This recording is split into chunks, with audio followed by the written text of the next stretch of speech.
Yo, for those of us who believe in marriage, still on Jonas's case, from the series The Polygamist, you see his husbands when you're married, and you have these other shook absorbers, the wives, the other wife, the second wife, the third wife.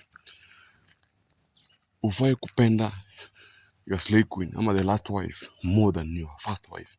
Hata ukimpenda, make sure you're always there for the first wife, because the last wife, ama the second wife, ama the third wife always comes to you because of what you have and what you've achieved. Anakuja kusambaratisha, kukula, zikisha ama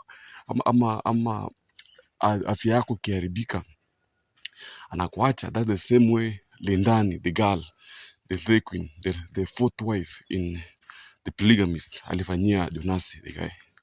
So always penda your first wife with your whole heart.